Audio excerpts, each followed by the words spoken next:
The old walls shook of thunder since ages ago. There is only victory in the war drums' triumphant speech.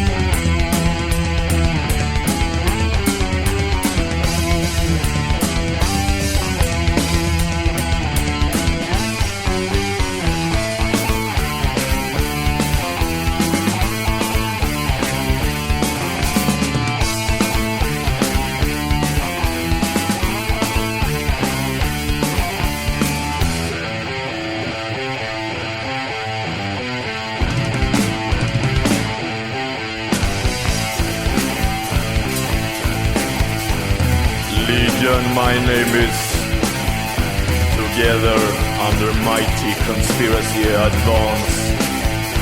Sharpen thy sword, the throne of ruins is mine. I've strangled the truth and hidden the lie. Towers of wisdom have been beyond.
You just heard After a Releasing Death. That's not proper English, but we'll go with it. This is off the Via Dolorosa album from Ophthalamia, which is probably being pronounced wrong as well. I think that's right.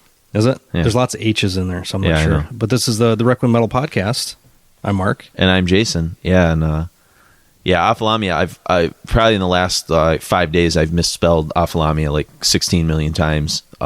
I forget the first H. I just always kept spelling it O-P-T-H, and then... Well, then Google suggests, do you mean like whatever the eye condition is? It's the very similar conjunctivitis of the eye or something. Yeah. I guess it's something that you get when like you're a baby gets from its mother when it's like... Oh, it's like pink eye then? It's like pink eye, but it's like when you're emerging from the womb, you pick up like the bacteria from the mom. Oh really? Yeah, it's pretty nasty. Which is That's really supposed to be like really good bacteria though for like building the immune system. That's right? what I would think. So it must be like a rarity of some sort or something that just doesn't work out so well for the baby. So I think a lot of bands might have been called different stuff if the internet existed back in the 90s. they knew, unless they were going for like a carcass kind of shock value kind of thing. True. You know. But yeah, this is an interesting band, as you could hear from After Releasing Death, and we'll talk more probably about that song when we get to Via Dolorosa, the record itself.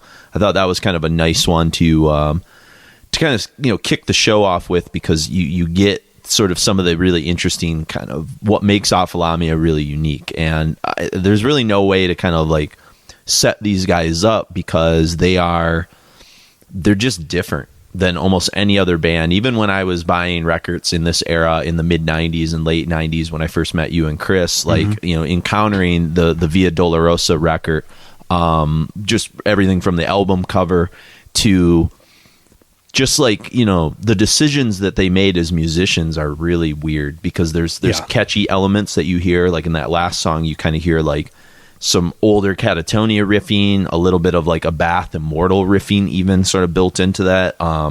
There's like parts where it goes like super triumphant, like new wave of British heavy metal, and then there's like these psychedelic, like Finnish kind of weird, like convulse riffs. And stuff. The band Afflicted had a very specific guitar tone, which this reminds me of a lot. But it's really, they were Swedish too, right? Yeah, It's like a noodly, weird. I don't even know how to necessarily describe the guitar tone. It sounds like it's slightly detuned, like a drop D, but then also like off, like it's kind of out of tune a little bit. Everything's off about Ophthalamia. It's bizarre, but they all fit into that same weird thing of like, you know, Panthymonium, but we were talking about this off mic a little bit, that it has the sound of a Finnish band more. For sure. That's like what I'm saying. Guitar tone, that psychedelic Middle Eastern kind of thing that you heard moments of Amorphous. You heard it a little bit in Zizma, for sure. You know, a lot of that, even Demolich a little bit has some aspects of that too. So, you know, but Ophthalamia is this kind of bizarre sort of super group, I guess. And they kind of morph through the years in terms of what members kind of come in and out. In of retrospect, the band. they're a super group. Yeah, I guess. Yeah. Maybe at the point that their debut comes out, maybe not so much. Yeah. You know, so I guess to unpack it, it really sort of centers around Abruptum and It. Abruptum, I believe, was a two-piece, All and It were the two guys. Yeah. And so they're kind of there in the beginning. You know, if you look back to sort of Ophthalamia, they put out two demos, one in 1991 and one in 1992. And the first demo was called A Long Journey. And the second demo was called Journey to Darkness, which those will both come up years later as album titles and things like that. And the demos were built around four guys, All from Abruptum on vocals, It, who is the guitar player, and I think the primary songwriter. If I look at the sort of common stream through all of Ophthalamia's careers, it's pretty much It. You know, he's Tony Sarka. Yeah, Tony Sarka. Two umlauts over the A's and two K's. Yeah, and we'll get into his perception of like where he came up with this in a second. But basically, what you got on these two cassette demos is those two characters. Then you had on drums Winter, who was Benny Larson from Edge of Sanity and the aforementioned Panthymonium, and then originally you had a bass player named Morning. And it was Robert, and he actually, this is where the other Panthymonium connection comes in. He was the guy that played rhythm guitar for Panthymonium. But he's not there, I believe. No, he's there on A Journey in Darkness. So he's on the very first full-length record from him. So you had two guys that eventually end up in Panthymonium, one guy from Edge of Sanity, and then the two guys that made up Abruptum. Yep. And All's real name is Jim Berger. Jim Berger, yeah. Not like the hamburger. It's more of a B-E-R-G. It is interesting, though. They might have been the first band that kind of had this bizarro naming convention. It wasn't this like satanic thing. Yeah. It was just this... and I never drew any connections to like Stephen King's It to them at all, but I don't know where that name came from. But It and All just sounds like real like primordial kind of interesting shit. Which, you know, you said you kind of pulled out some Abruptum stuff. I haven't really listened to it for a while. I think when I was putting together the History of Heavy Metal Countdown, I kind of approached some Abruptum stuff, but it's different. Yeah, I mean, I'm not going to say I'm an expert or even really that super knowledgeable about the band. I've got Evil Genius, the Southern Lord reissue that came out like 2007. I was making steaks last night listening to that, and I forgot I had it on. I was like, got real quiet, and then just like weird, you know, electronic-y sounding. Just disconcerting, yeah. Yeah. We're eating dinner. I was like, what the fuck is going on outside? I was like, oh, I left the Abruptum on. Yeah, that's not exactly like relaxing dinner music. No, it's Valentine's Day. Yeah, that's true. It is pretty romantic. I was kind of talking to Mark when I first kind of arrived at his house. We were recording, and I was kind of saying what's interesting about Abruptum is they're interesting sort of intellectually, from like an art sort of standpoint, Yeah. as like a noise kind of piece, or I think in what I've read, and Mark's going to make reference to the book a little bit later too, but Blood, Fire, Death was one of the places we sort of searched for a little bit of background knowledge, and the parts I was reading about its perspective on things is he just sort of wanted to make like not necessarily the most unlistenable music, but like this just the most like misanthropic, like just depressing, evil, like unmelodic. He was kind of going for like that kitchen sink approach, which is interesting. It's not something I spend a lot of time like wanting to listen to. It's like in the context of the scene, it's pretty. I mean, because you had Mayhem and a handful of other bands at that time, but it was always a one-upsmanship thing, and they never seemed to be as blatantly satanic, but they were more blatantly just evil. Yeah, this which is ironic because it's the guy that's going to form the Swedish True Satanist horde thing that John Nidvide and I think a lot of the Swedish black dudes, a lot of the guys from Morgan Dissection. from Marduk was sort of part of, and they were the rival to what was the Norwegian one that there's the misanthropic Luciferian Order. No, that's the one that Nidvide that's who joined defected. later, but there was the one that Euronymous and Burzum and all those guys sort of formed. No, the true Norwegian something. I don't know. We'll have to look it up. They're a bunch of teenagers that were making clubs. Yeah. It's Basically just weird time. What's your take? Because you had kind of a hot take on this. It was just and being a similar type of kid. All these kids grew up in fairly affluent, at least middle class, pretty comfortable backgrounds in suburban areas, and they're all these sensitive young men. Trying to kind of create these like sensitive young men that spend more time in their heads than the outer world.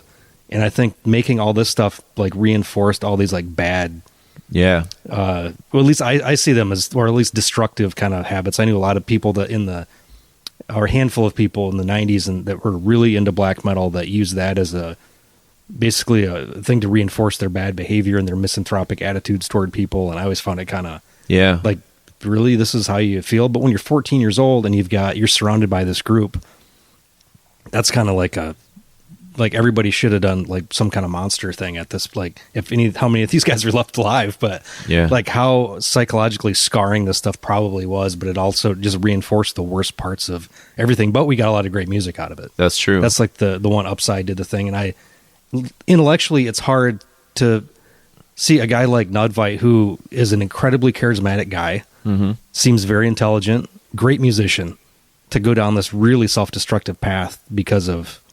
I mean, that interview in Blood, Fire, Death, that final interview is like fucking crazy. Yeah. I mean, it's like... he has his mindset on like what he wants to do, and there's no way of talking him out of suicide and all the kind of other stuff that he was doing. And it's weird because you look at him, and like you said, he's part of a successful band. He seems like a particularly, like, I guess, in a heterosexual way, like he's a good looking dude. Like he's not like some, like he seems like he probably could. I don't know. It just seems strange, and I don't know if it was all mental stuff that was kind of going on for him, or like you said, sort of childhood sort of things. Yeah. I know it talked about having a pretty particularly like kind of rough childhood around a lot of like violence and drinking and things like that. Yeah. And he said what was interesting about a lot of the other guys that started joining up with the Swedish True Satanist horde is most of them, like you said, came from like middle class, like affluence, and they didn't really have any problems in their lives, and they were almost like looking to sort of create misanthropy or just add some chaos. You're drawn to it because you didn't understand it either. Yeah, that's true. On the surface, it seems interesting, but if you really get to the heart of chaos, it's fucking terrible. Nobody really wants that. But yeah, as a kid who grew up in like a middle class city, I was drawn to horror movies, violent video game, like all that stuff. It didn't bring that out in me at all, but I was definitely drawn to all that stuff. Anything like those books on the occult that they used to have in the library when I was a kid, the Illustrated Encyclopedia of the Occult, all that kind of stuff was way more and growing up Catholic. Yeah. Which a lot of Sweden was, I don't know if it was... They're Protestant. Yeah. But a very religious, based culture, or was. I don't know, is it the allure of the danger, perhaps? Or because I guess... It's controlled danger, too, though, because if you want to see what like it feels like to be scared, you don't go into a motorcycle club and start a fight with somebody. Yeah, that's true. You try a roller coaster, swing on a road, like just, We all sort of edge in a push little our bit. limits, and some people's and then you limits start are different. watching, Faces of Death videos. Then you start getting weirded out. Then you see what you can do worse, and then do acid and watch, Faces of Death videos. Like, well, I know that was like, our track.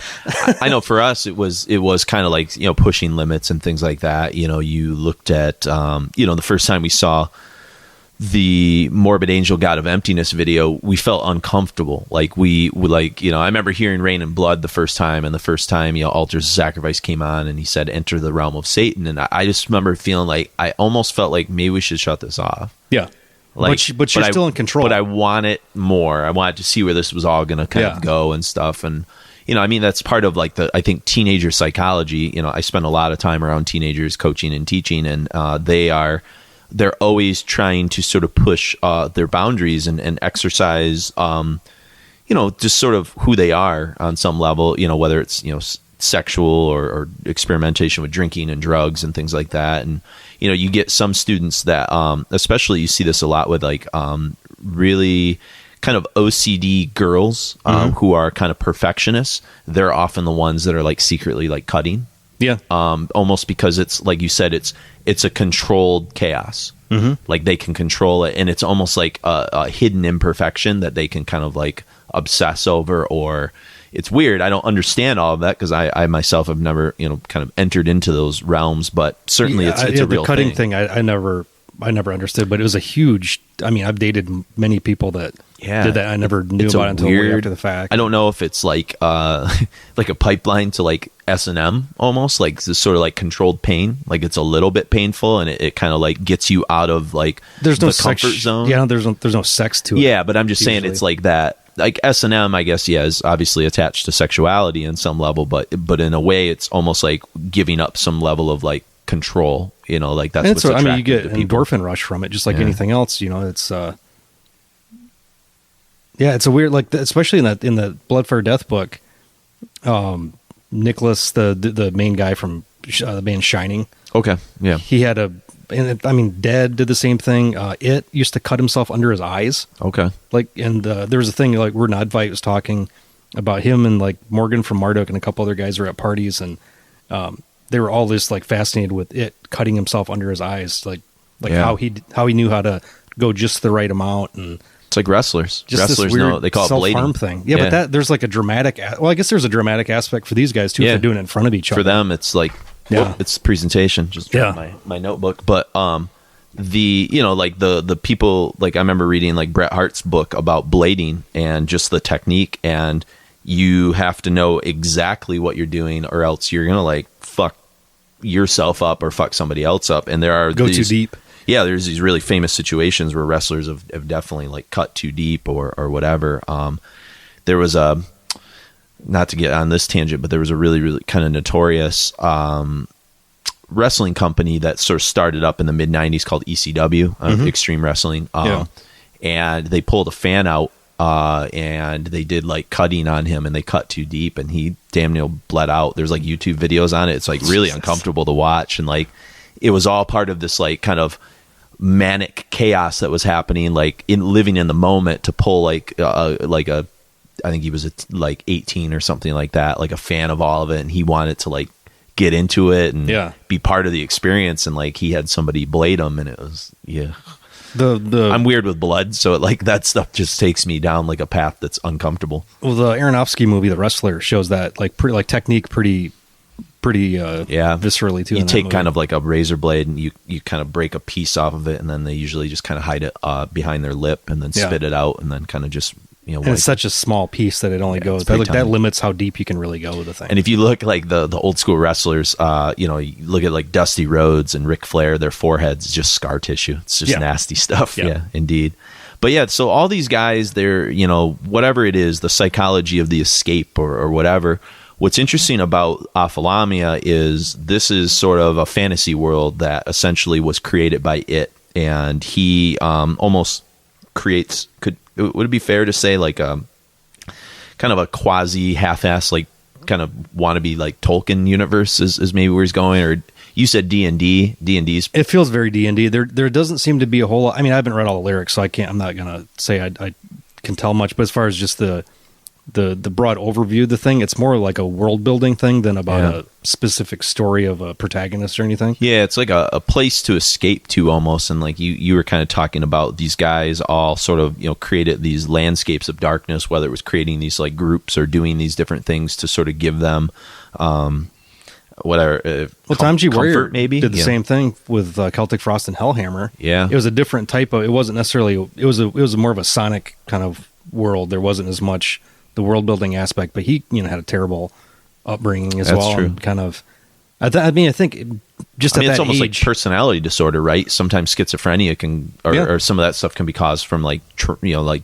trauma, almost like where you I don't know. You figure out how to cope with the stuff, and I mean, the older I get, the more I'm fascinated by all this, like the psychology and your brain is such everything. A weird. I mean, it can do so many weird, fucked up things. It can do so many awful positive, things negatives. Too. Yeah, it's nuts. So basically, what it was is this world of Ophthalamia, as it's known, had a goddess named Elishia, and she was sort of a woman with the demons. She was kind of like a demoness type creature, and you see her represented in some of Ophthalamia's artwork and things like that.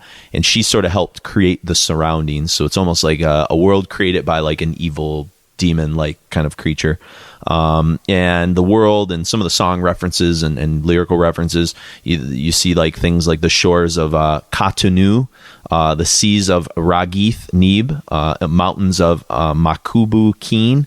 There's even creatures alluded to, its own language of Ophthalamia. So it's just this weird kind of, to me that's kind of interesting. I'm not saying like I like would want to like entertain in that world, but being a guy that played role-playing games, I think there is something kind of cool about the escape into whether it's fantasy worlds or fantasy novels or video game worlds, for the people that really get into especially like the Final Fantasies or the Zeldas or those kind of things. I get getting lost in that as long as you can kind of pull yourself out of the fantasy at a certain point.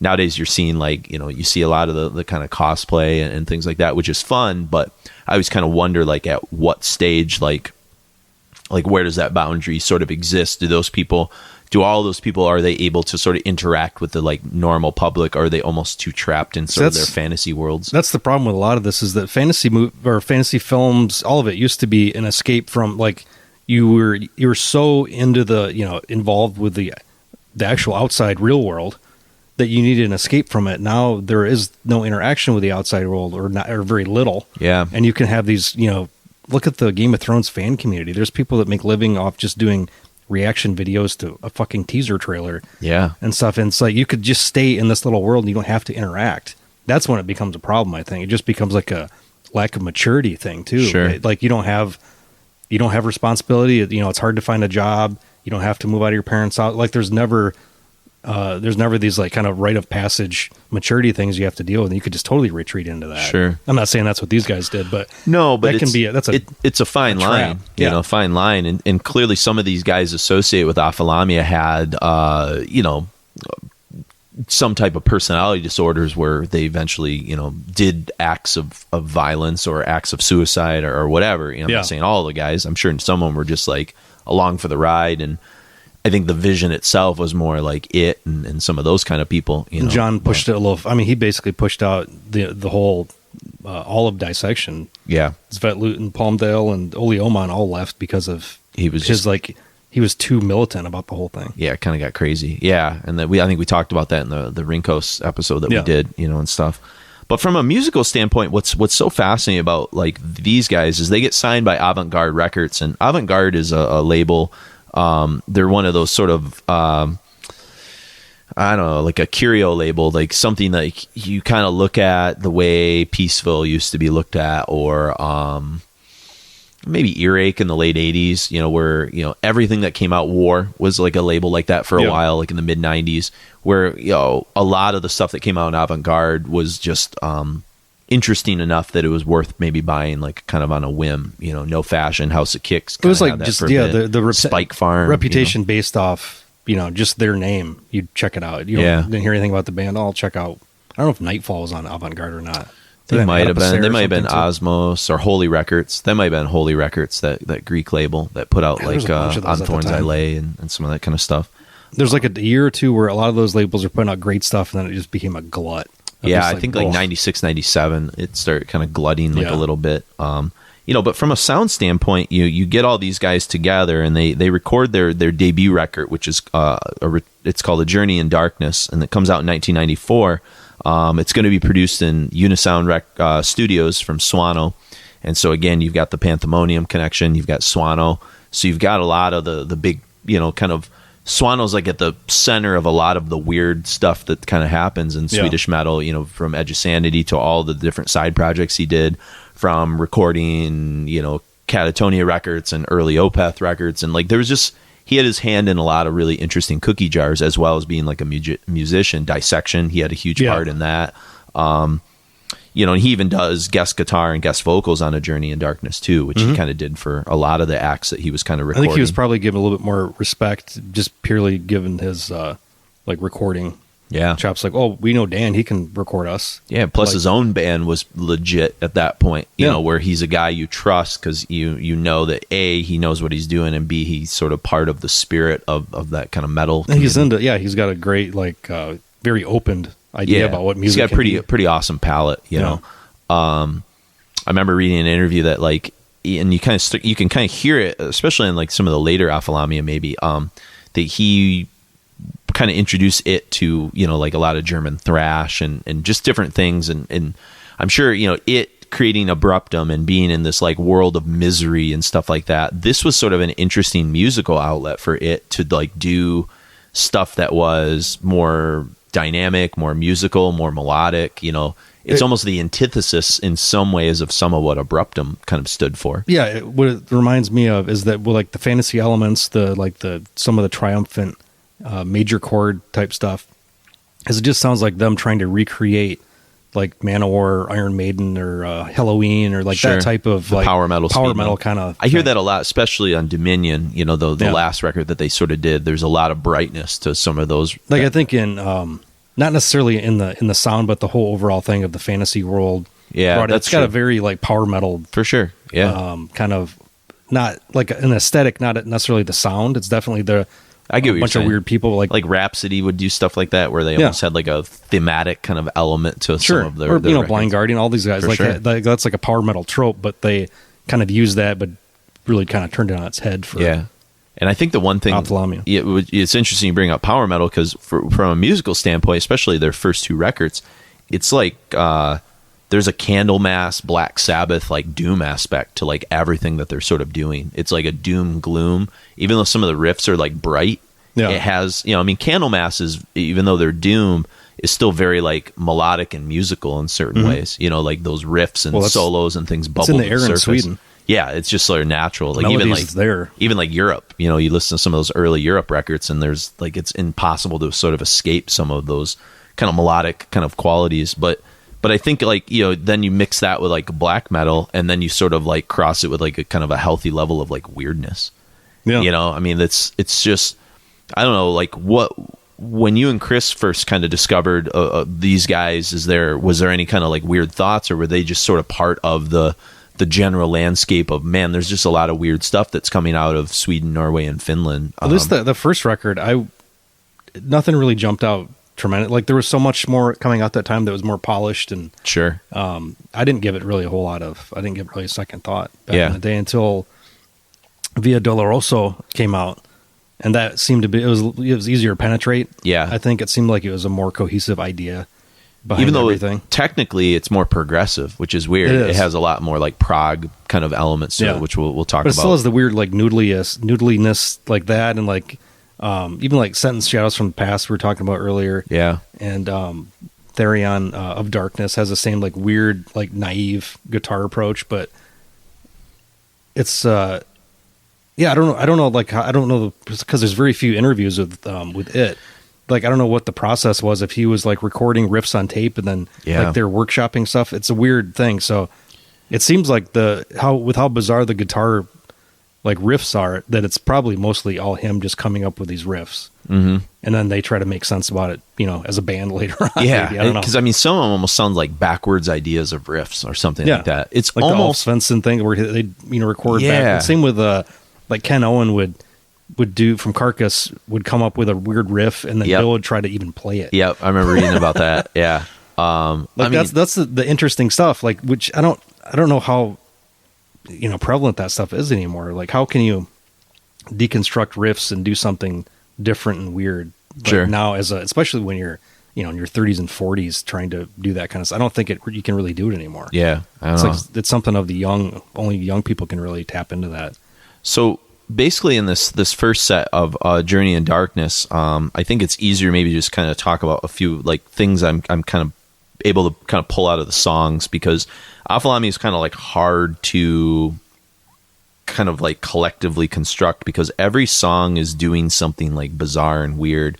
So like the song we're going to kind of start with, and their song titles are absurd, and usually there's like multiple movements or multiple parts within the same song. They're set up like classical songs. Yeah, it is. Yeah. It's very strange, which again is interesting. That's the thing about Ophthalamia. Like, even, and I think you kind of maybe mentioned it, but I know this is something you've brought up in a lot of podcasts before.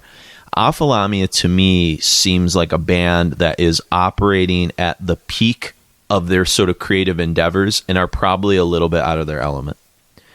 And I think it's they're like at the edge of their they're ability. at the very edge of their ability with a lot of their ideas. And I think, like you said, it maybe doesn't know why he's doing and constructing some of the riffs or tacking this part to this part. Yeah. And that's kind of endearing to me the older I get, because it's a record I can kind of go back to, these three records, and every time I listen to it, I can kind of pull something new out of it, because, like, I don't know, I didn't wrap my head around it the first time I heard it or something, whereas some records, like, you exhaust them and you've reached their potential. I think what's kind of cool about Ophthalamia, and the reason that a band like this kind of excites me, the older I get, is because of that fact. Yeah. And there's not that many of those bands, really. Yeah. That had a good solid career and had such a like fleshed out idea of what the band was. For sure. So the first song we're going to kind of play is called Castle of No Repair, Lies from a Blackened Heart. And it starts with this like opening sort of psychedelic effect that's really cool.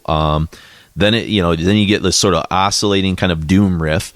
And then at like the minute 46 mark, it's like if Candlemass and Voivod like decided to like write music together. It's like such a weird, you have this sort of like melodic Swedish doom quality mixed with sort of the way Voivod constructed like Venom riffs. Like they did them, but they did them in like these tech death Venom riffs, kind of, especially those early Voivod records, and I guess I'm guessing a lot of that has to do with Swano's presence too. Swano kind of adds like a extra little bit of weirdness to some of the proceedings. I think he was able to maybe conduct some of this in the studio and like patchwork some of the ideas together. That would be my feeling.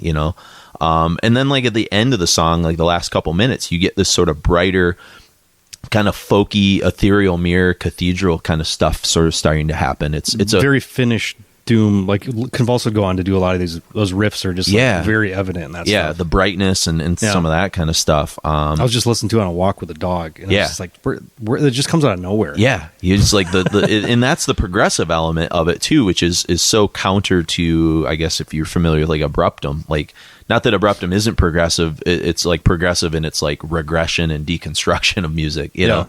Whereas this is like kind of pushing like the Voivod limits of certain things. There's a real like improvisation to this too. At least it reminds me of like a friend of mine. We used to play. I'd be playing drums and he'd play guitar, and we'd just play for an hour and a half and just kind of do all these weird things, see whatever happened, and it'd go from like sounding like a Slayer riff to sounding like this bluesy, down riff or whatever, and like it just all worked, but like somehow they managed to focus all that into they patch it all together. Yeah. Then you get a song. I wanted to play it because it's interesting.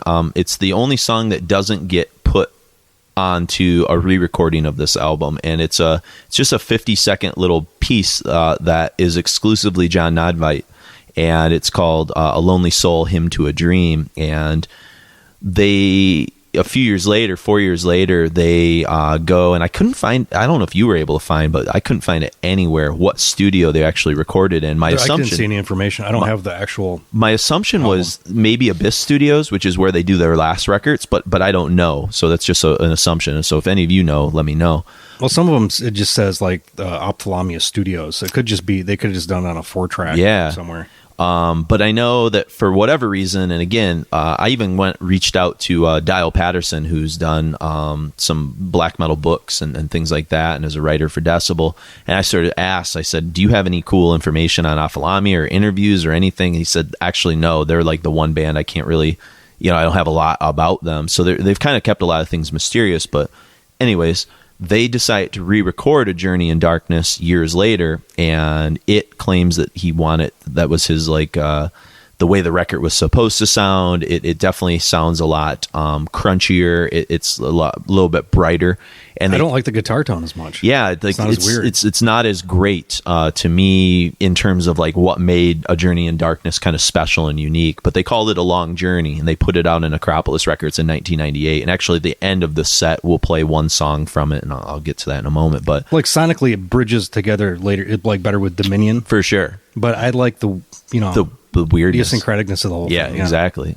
So, but the one song they left off of A Long Journey is that Lonely Soul kind of tune, which they'd split with Nodvite at that. I mean, there was a kind of that schism there, so that's probably and I think that probably had a lot to kind of do with it. But what's interesting is like A Lonely Soul, Hymn to a Dream kind of lays out like a lot of his like life philosophy too. It's like kind of a weird, that's why I wanted to spotlight it, because I think we don't have a lot more to ever really play from Nodvite. So if we can kind of ever, put a little spotlight on him.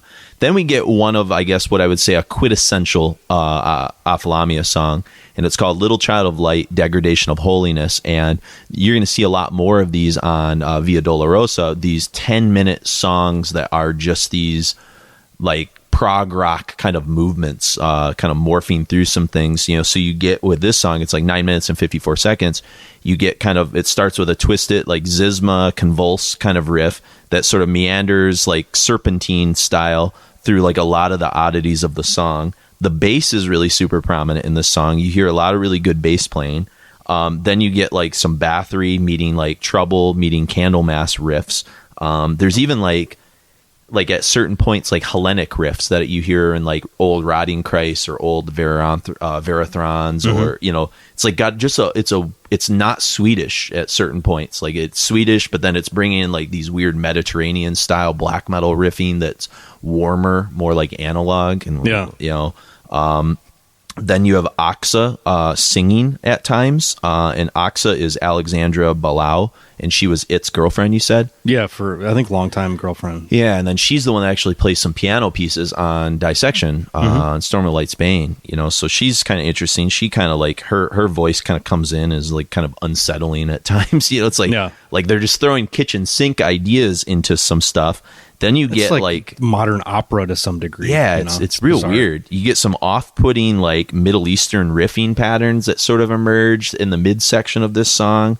Then like near the end of the song, it gets into this like, I wrote down sexy doom rock Sabbath riff that like, what the fuck happened? Sleaze in it and stuff. Yeah, it's weird. And I guess a kind of a idea factory, and I gotta imagine Swano and some of these guys were definitely into these records, but a lot of the ideas that you hear on Ophthalamia are almost like half-baked ideas that you heard fully baked in like Sabbath, Bloody Sabbath, or like Sabotage. Those records are like progressive in a lot of ways. Like there's a lot of weird ideas kind of happening, and they kind of like Tony Iommi and the band managed to like pull a lot of them off. You can make an argument that maybe with like Never Say Die and Technical Ecstasy, like some of the ideas don't always work as well as they did. Not as much cocaine. Yeah, maybe. But like to me, Ophthalamia is sort of drawing from that pool of like kitchen sink weird doom, but there's some technical progressive elements, but yet they're not like Sabbath were never like prog rock guys. They weren't Robert Fripp, so they're playing at like a different kind of ability. They're really talented at what they do, and when they started to expand their palette after those like first 3 records, you start to hear it with Volume 4. They're really pushing into some unique boundaries, and I think some traditional Sabbath fans were probably like, I I don't know how I feel about keyboards. I go back to listen to more now because I penetrated those first 3-4 records so deeply that. And that's kind of what I was saying before, where I said it's interesting when I go back to these Ophthalamias that there's like a deeper well here. You know, not all the ideas work all the time, but like you're going to pull something unique out of every listening experience. Yeah. You know what I mean? It's kind of cool. So, and then we're going to end things with a song from The Long Journey, just so you can kind of hear a kind of a musical comparison. And the song is called Myself and Dreaming, and it's the only song that they record it specifically for A Long Journey. We'll talk a little bit more about A Long Journey when we come back. So, all right, this is going to be a mouthful. So we got Castle of No Repair / Lies from a Blackened Heart is the first tune. Then we have a short interlude, A Lonely Soul, Hymn to a Dream. Then the epic Little Child of Light, Degradation of Holyness. And then we end with Myself Dreaming.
Castle of blood.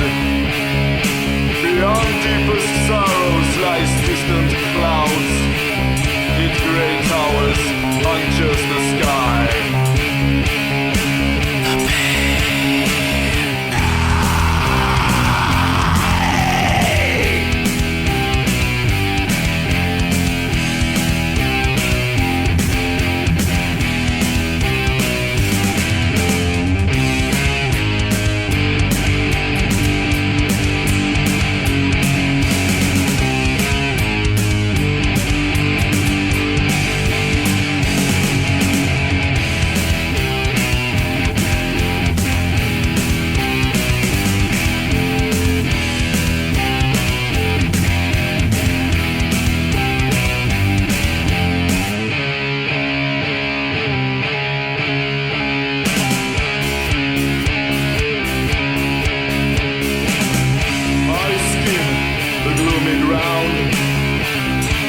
Swallow me. The echoes of my black heartbeat falls forevermore. Living Father.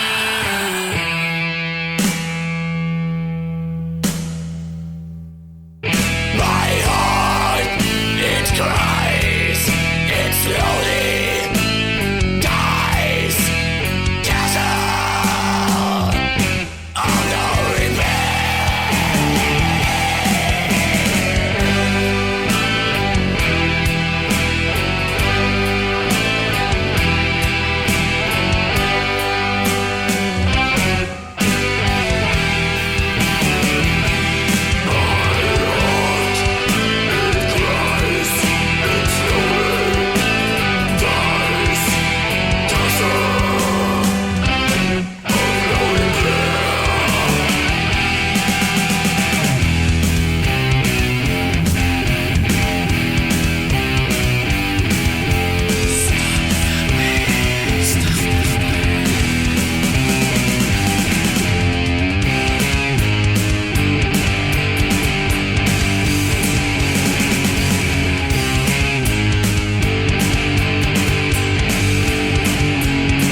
fears of nothingness,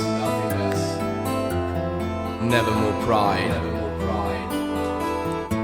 a useless existence cast to the outer side, searching since ages to find a clue to enter a state joining what's true, lost and unable to break itself out, ready to drift when no one hears its shout.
But in the first time, you should live with the intention of the skill.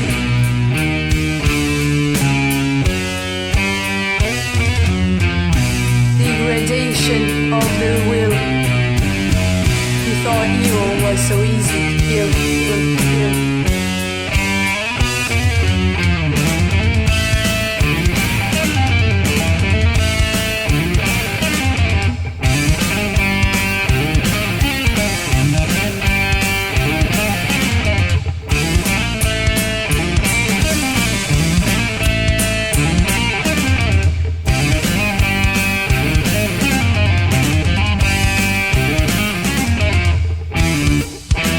Shine of light.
That was Myself Dreaming, Little Child of Light, Degradation of Holyness, A Lonely Soul, Hymn to a Dream. And then we started things off with Castle of No Repair, Lies from My Blackened Heart. So real briefly, just that last song that you heard, the Myself Dreaming, I kind of mentioned A Long Journey being sort of a re-recording of the debut. You had a new bassist that debuted on that named Mist. All is back on vocals on that recording, and then Oli Ullman is on drums. We'll Bone. What's that? Named Bone. Yeah, and we'll talk about him when we get to Dominion a little bit more. But I just kind of wanted to mention that it's a lot of different people than what you heard on those A Journey in Darkness songs. They changed the track order on A Long Journey. They removed, like I said, A Lonely Soul. And as I said, according to It's the definitive version, but Mark and I both prefer the original. Yeah. The only thing is, the reason I picked that song is it's the only new song that they put on that record, and it's kind of interesting if you kind of listen to it. It's very much kind of taking some of the Dawn, Sacramentum, Dissection kind of riffery kind of stuff, and it's kind of a prototype for kind of the modern like Watain song kind of sound that you hear. Sometimes you can hear it in that. A lot of I mean, Dissection. You can hear that. I mean, that was just in the air. Yeah, you could just the tremola sort of thing. Yeah, the like Blackened Death thing was like all over the place, but Dissection really nailed it. I think the best. But, yeah, but there's definitely like the roots of it, and you can feel the ripples of it in Ophthalamia for sure, especially in Dominion. But yeah, and I think that it's interesting. I was thinking about when I was driving here to get to Mark's is like there's this like almost like expectation that Mark is inevitably always going to be sort of drawn to the HM2 kind of pedal, and I'm always going to be drawn to like the Swedish tremola riff. They're like sort of like our catnip, almost. Not to say that we both don't appreciate the other, but it's like that's like I'm almost predictable in like whether it's early Dark Tranquility or Naglfar or Dawn or all that shit's like just Naglfar catnip just to me. reissued their first 2 demos on LP. Oh no shit. I'd be interested to Damn, hear yeah, this, see what they sound I like. have to get that. Speaking of, Eucharist, tremola riff, there's a lot of Eucharist like built, especially in Via Dolorosa, because Eucharist was like left of center. They were like the one Gothenburg band that like constructed really fucked up ideas sometimes. You know what I mean? Like they weren't as straightforward as At the Gates or Dark Tranquility or In Flames. And so At the Gates didn't start out that way, but also the second, third wave of bands, like the musicianship keeps. I mean, that can be the problem in modern music now is it's too good. Yeah. Like you guys, you're playing too good at 14 years old. You should have been like I can't do that, but I can do this. And that's where the interesting shit usually comes from. I agree. But, yeah. I think, and that's what I think when, we're about to start talking about Via Dolorosa, there is this kind of magic to this record that, as much good metal that comes out now, and I know Mark and I are kind of, curmudgeon-y about some of that stuff, but there's still like a decent amount of like good metal releases that are kind of happening. I'm not as excited about them as much, but I can kind of like, if I was in my mid-20s, I think I'd be like, man, metal is definitely not dead. There's like cool shit sort of happening. It's just, I'm at a glut. I'm trying to go back and listen to like a lot of old historical stuff and fill in those roots. And that's just the maturity thing. Yeah, too, I just don't always have time for new shit. But I can say this, that I don't think there is a record like Via Dolorosa coming out. I don't think you're going to hear anything like that. You're going to hear Swedish tremola riffs. You're going to hear, we talked about Ueda, on the first Patron show that we recorded.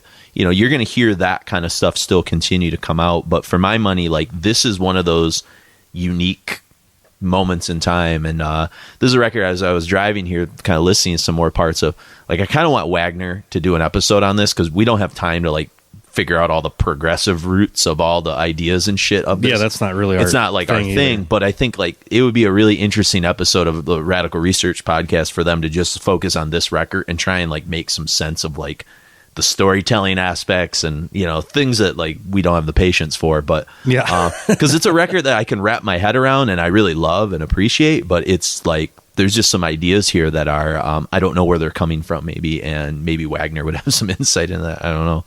But definitely when you get to this record, it's a year later, 1995. Swano is back. I think by this point, he's really upped his production chops. This record sounds a lot better than Journey in Darkness did in terms of the warmth, the depth of the riffs and things like that. I think, what's the year on this again? 95.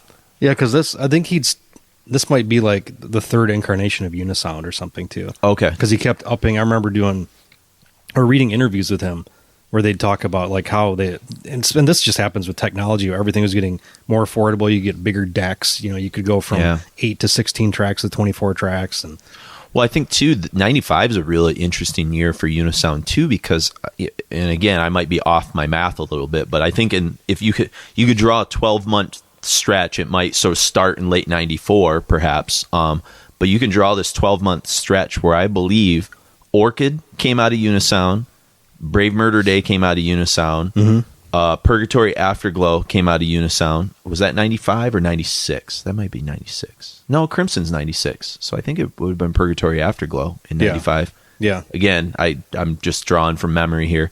And then you get a record like this. So you get these records that are kind of challenging, to say the least. Like they're not, like there's nothing traditional about what they're doing. In fact, you could argue, I hear a lot of Orchid on Via Dolorosa. Some of the stop starts, some of the changes that they do from going to this part to this part. Yeah. You know how on Orchid it's not seamless, but that's kind of the like, it's part of the charm. It's part of the charm of it, right? It's like a demo like kind of quality that these guys are just trying to piecemeal together 14-minute long songs.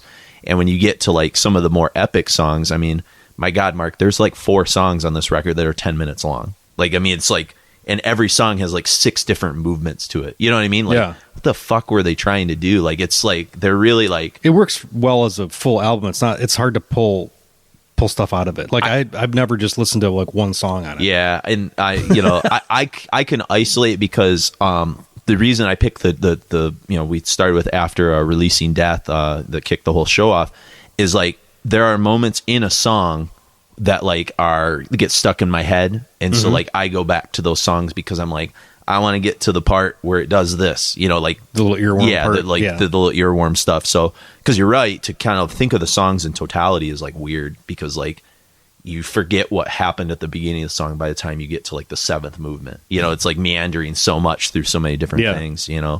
But to sort of update you, we get Legion on vocals from Marduk, and he had been with Marduk previous, correct? I believe so. I think he's left and come back a couple times. Okay, gotcha. I couldn't remember. He's on Those of the Unlight, and I think he's on. I don't think Opus? he's doing vocals on Those of the Unlight though. Is he on Opus though? I'm trying to remember, or is it all? No, I think he's post that. He's post that. So maybe Jesus, maybe he remember. goes from this to Marduk. Then I don't have my Marduk years. Heaven Shall Gathered is 96. Yeah, he goes from this because I was reading something. I think it might have even been in the Bloodfire Death book. That he was starting to lose members, for certain things because they were like, he went to Marduk. Okay, I believe so.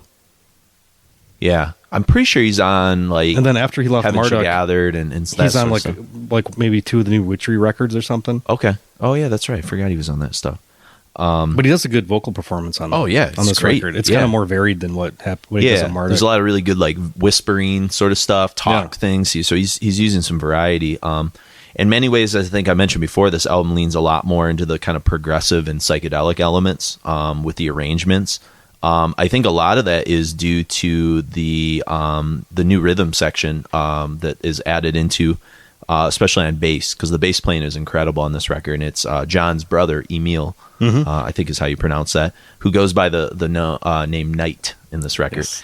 And so the rhythm section is super tight. You get a rhythm section, obviously, with Benny, who's doing a lot of progressive elements with Edge of Sanity, with Panthemonium, those weird ideas that are starting to formulate. I think we're a year away from the last Panthemonium record, the Cahoos. And Confusion? Yeah, Cahoos and Confusion, which, I mean, that record's like a prog kind of like nightmare in a cool way.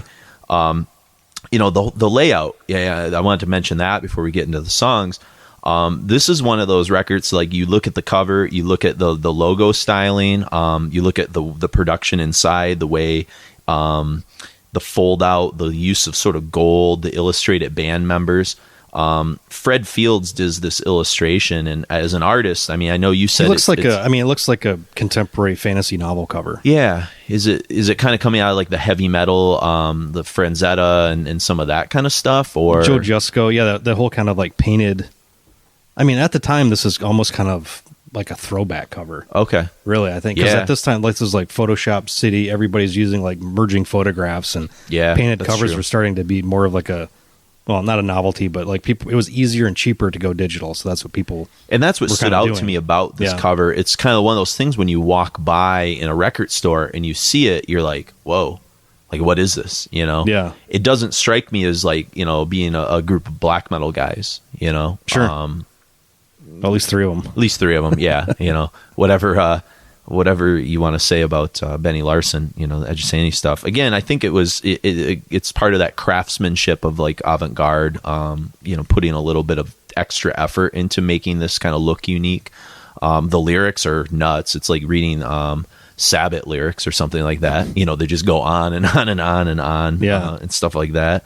You know, it's a cool record, and I think one of the things that excites me about doing this show in particular, and I don't know how you feel, is we often, you know, do spotlights on bands that, you know, people know a little bit about or fit into the kind of like the lexicon of like, you know, bands that are talked about. And I feel like Ophthalamia, for some of our listeners out there, is going to be a real like what the fuck kind of moment, where there are a lot not of really people brought that up do much. not like know about them, but yet they're a band I think about every so often. I'm like, man, I really, you know, I need to pull that record out and listen to it. I just picked up like the first 2 records, Peaceful reissued on vinyl. Really? Okay. So I was like, I haven't heard this shit in a while, and I always remember like going back to these every once. You know, just it was like a curiosity thing. Yeah.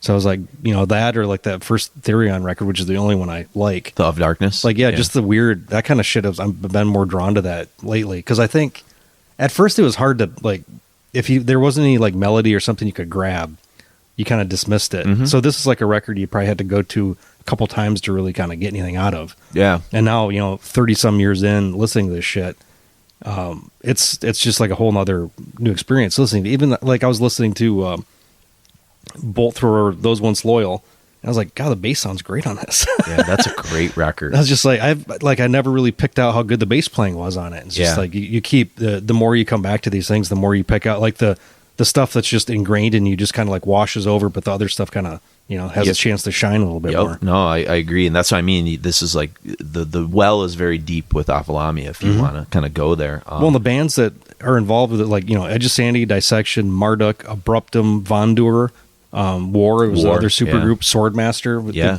I've got that Swordmaster. There's It's a so cool- many it's an interesting people that, record. you know, that were involved in this, but Ophthalamia are always like the last on the list. Maybe one above Swordmaster. Yeah.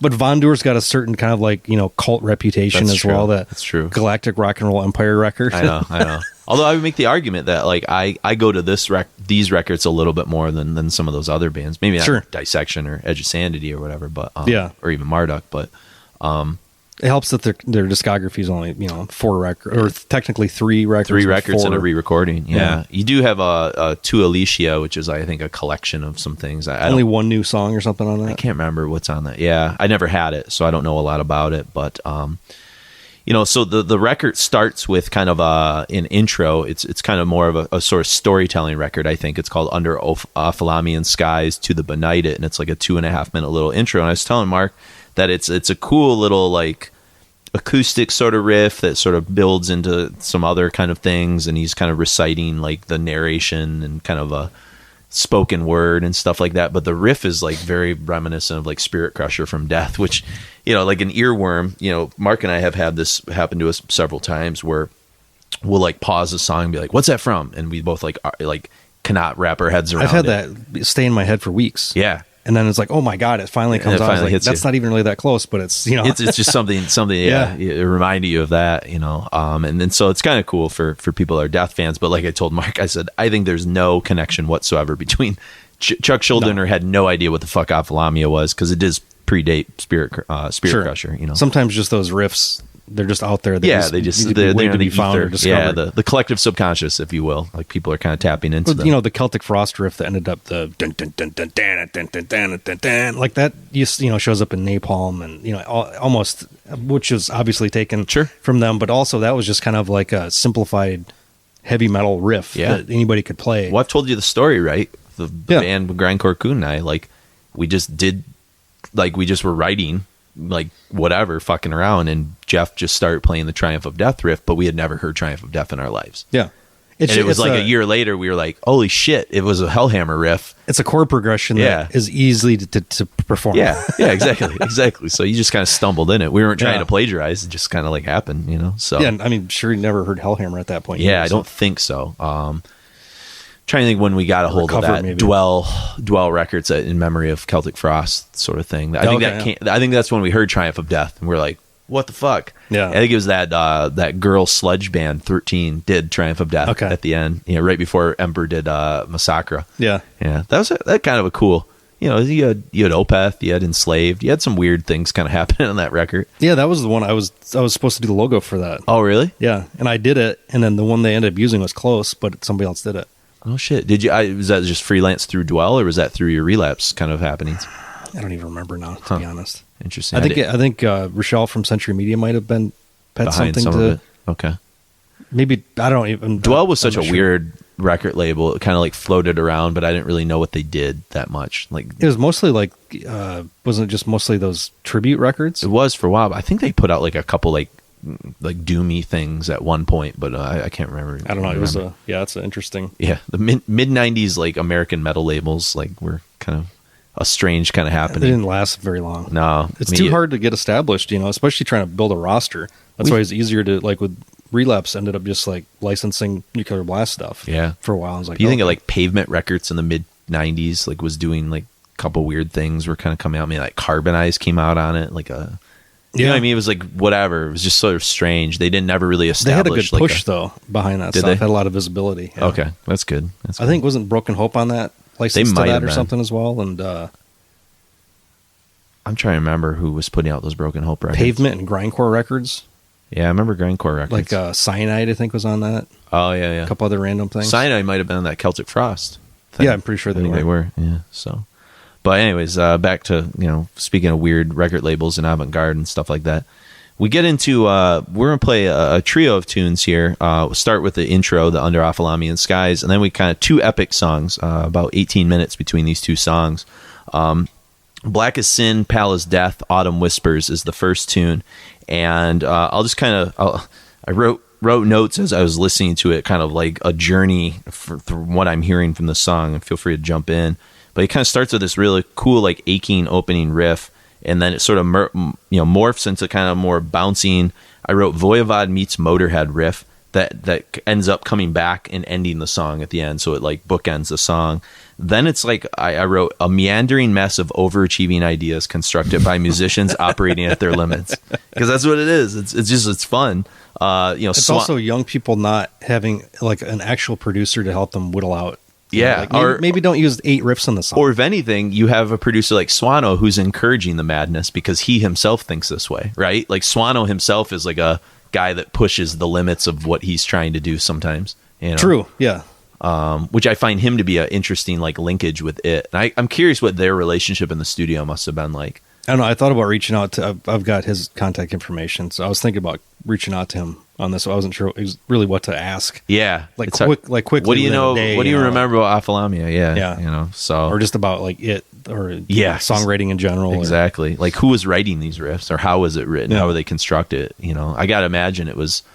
I read like the dates of when the songs were like written and stuff like that, and a lot of the ones in Via Dolorosa were written in like 93, 94. So it wasn't like stuff they were writing in the studio. It was like he's probably stuff I imagine as he was doing all the other stuff he was doing, when he came up with a riff that didn't fit with that, he just like put it into his like pile of Ophthalamia riffs. Maybe I'm sure there's just tapes and tapes. Yeah, and just whatever riffs you'd come up with, because we used to do that as well with playing music. We'd just record everything. And then if there was something we liked, we'd write a time code on, inside the case, the J card or whatever case. But I know like the famous story, like Keith Richards and stuff like that, like they would just be like up all night, like doing heroin and drinking in the late 60s. And they would just have like 20 hours of like tapes. That like Exile on Main Street era stuff? Yeah. They would just have to go through all that shit and like pick out what was good and what was bad. Speaking of sweet riffs, there's a really cool psychedelic Amorphous riff that sort of comes about the 2:30 mark. And then this is maybe my favorite part of the whole record, and that's why like it's sort of building. So that psychedelic Amorphous riff at 2:30 then sort of goes into, and I don't know the guitar terminology. I wrote hammer-ons, but it's these Gothenburg, Dark Tranquility, Eucharist, like sort of hammer-ons that are just stupidly catchy. It's the I know you're talking about. It's like just it's and like the what the percussion's doing is he's like it's not a straight percussion. He's like hitting while like they're doing the kind of hammer-ons, and it just I don't have the terminology or the music knowledge to be able to like kind of explain it, but you'll know it when you hear it. Let me put it that way. Yeah. It's kind of unmissable. And the whole song is really just a spoil of riches. There's just all this kind of crazy shit sort of going on. It's almost like a poor man's slowed down arpeggio or something. Yeah, that's like maybe what that might be what it is. Almost like Catatonia-ish kind of. For sure. Yeah. And again, being like a Brave Murder Day guy, I'm like drawn. I don't know to that. I'm just guessing on the the technical term is, but I mean, it's sort of like, you hear one of the other things I point out, and you mentioned like how great what was the record you were talking about where the bass sound was really killer. Oh, those ones Soil? Yeah. The Throw record? Yeah. This song you hear Knight doing, which is Nodvite's brother, doing really sort of sick, kind of groovy bass parts. And I wrote, it kind of reminds me of, remember like those, the breakdown, I think it's the last song on Orchid, where it just sort of goes into like a funky kind of like bass kind of prog rock kind of thing. Yeah. That shows up in the middle of this song too. And it's just like, what the fuck are they doing? It's this really is crazy. This is kind of the era where there was enough precedent for people to be more experimental, I think, for sure. too. And like to be like, well, it's cool to have the Repulsion bass sound, but that doesn't work for everything. Yeah. Like sometimes let's just like let's fill out the sound with that really, heavy bottom tone that's not so distorted. Yeah, it's almost like nobody has anything to lose. Like you're just kind of like, whatever. People will buy this or people won't, but we're not like. Well, there's worried so much interest, and this was like the tape trading was kind of starting to peter out just a little bit. I mean, it was becoming you could just get the records like easier everywhere. Now, would you say this is something that struck me, and you're more of an expert probably on this era than I am. Like, I guess a couple of records that come to mind when I think of like Via Dolorosa, which by the way, we didn't mention for those of you that are kind of history nerds, that's the name of the road that Jesus walked on his path where to he carried the crucifixion. Yeah. And Via is like used in Italy for road signs, the way that Rue, R-U-E, is used in France for road signs or whatever. But history here on the there you go podcast. We're here. We bring it to you. Where would you put this, like next to like say Dance of December Souls and like those first couple like Diabolical Masquerades? Because those are also weird records that like are full of a lot of really interesting ideas and have a certain ambiance and aura to them, but I almost can't attach to a lot of other Swedish records that were coming out in the mid 90s. Is it weird for me to think of those records when I think of like some of the stuff that's going on I think in retrospect you can try to make connections, but I think it was just something that was happening all just over. Kind of happy accidents and stuff and like that. There's so many like the interest was there for for people to put out side projects. Yeah. It wasn't like quite so hard to put out a record. Like it's like, oh, you're the guy from this. Like you can't put out this record, but here's my solo thing. Like sure. That stuff seemed like it was popping up a lot more than I guess like with Diabolical Masquerade, which would be a fun show to do down the road. There's like so many ideas that he's like kitchen sinking sometimes. Yeah. Kind of like Ophthalamia, where you're like, whoa, what's trying to figure out what you should grab onto, where it's coming from. Yeah, he's an interesting guy for sure. To be able to compartmentalize, Bloodbath and Catatonia and not so much Diabolical Masquerade anymore. But at a certain but to point. have that many like this, wealth of riches of riffs and stuff is kind of insane to me. But I mean, those later Diabolical Masquerades he was doing as Catatonia was kind of moving more into the sort of melodic phase of their career, like when Jonas started singing, and you know what I mean. So it was like he's like definitely like exercising certain like creative ideas that he can't like execute through Catatonia. Sure. So, and that's also when Catatonia was starting to be more samey. Yes, they had that incredible era of like just weird experimentation where they're operating on the the skirts of their ability or whatever. Yeah. But now, for Jesus, since almost the last 20 years, they kind of sound the same. Yeah, they kind of have their aesthetic and stuff like that. Yeah. I think on the last few records they've gotten a little bit more.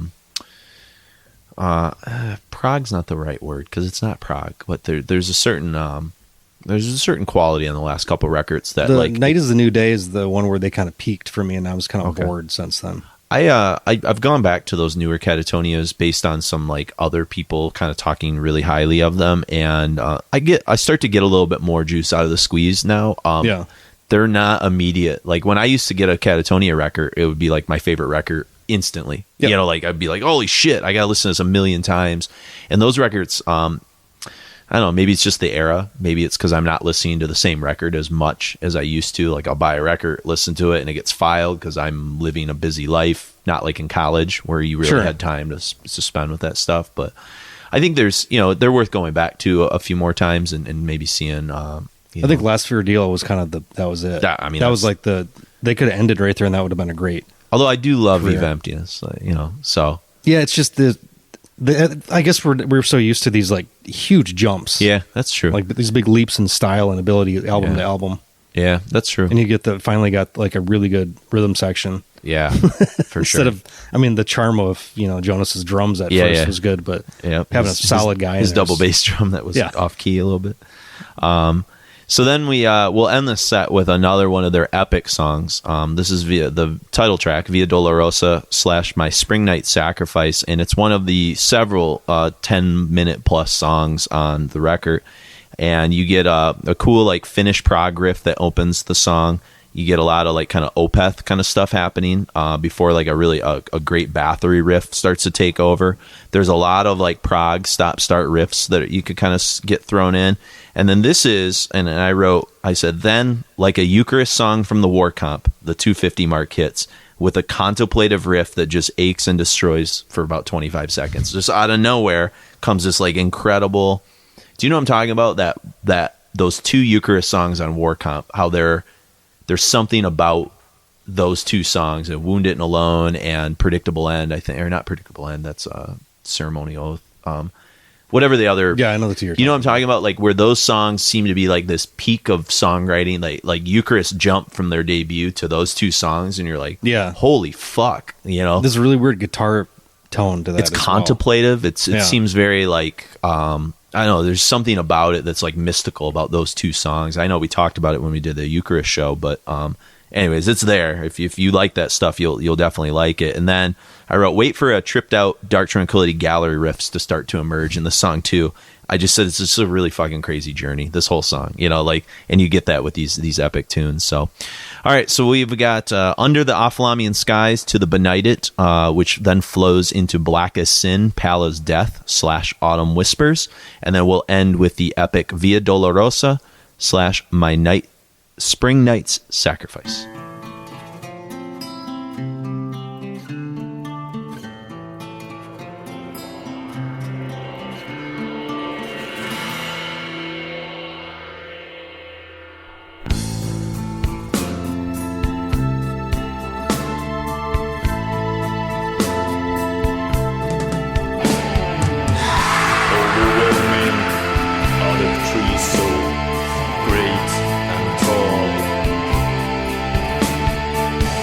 Everlasting is the rain that from the sky fall.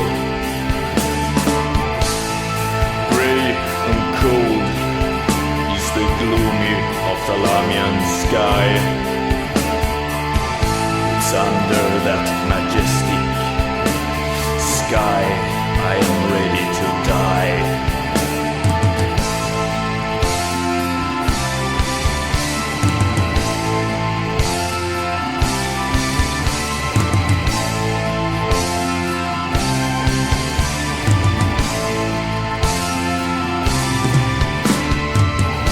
Overwhelming are the mountains, so great and tall. Hear the winds burning desire and its sad call.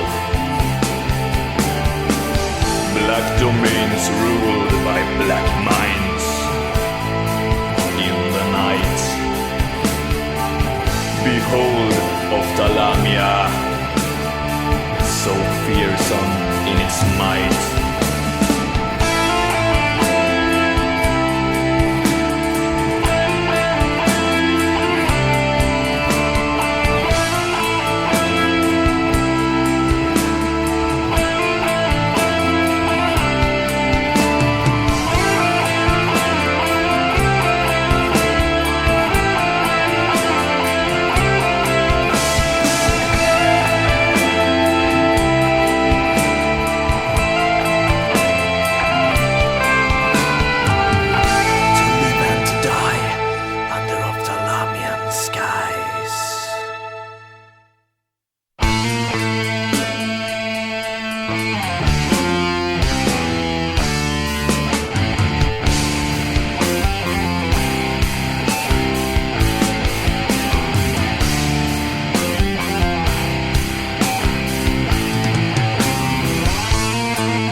editing.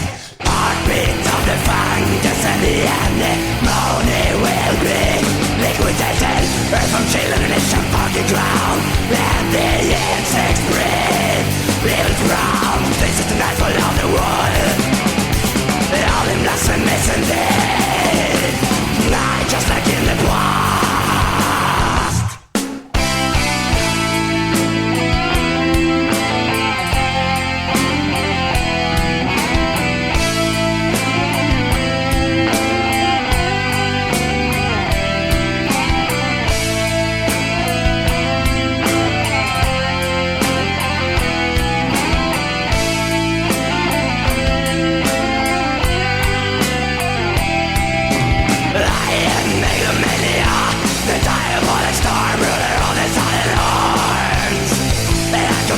Generations of legions in my ultimate magnificence. I do have no tears, I do have no fucking fear. On this battle, my princess, I will be your berserk.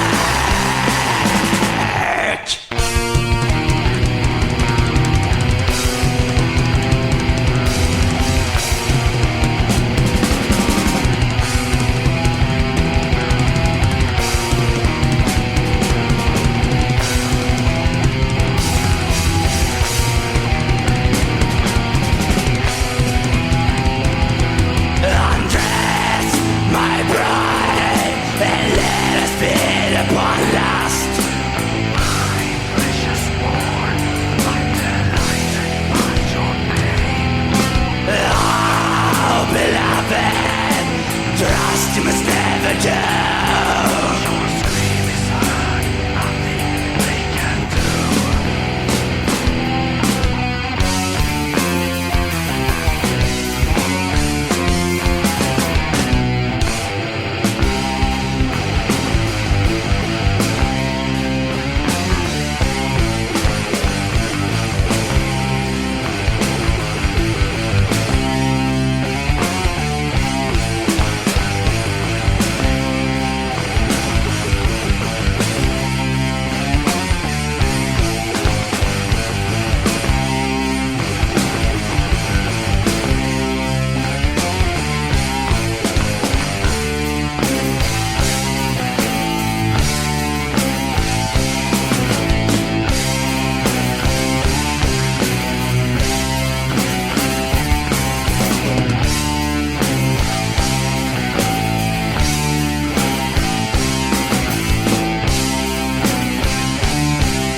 diabolic storm ruler on its solid arm. I command generations of legions in my ultimate magnificence. I do have no tears, I do have no fucking fear. On this battle, my princess, I will be your research.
På ängar så gröna, under himlen så mörk.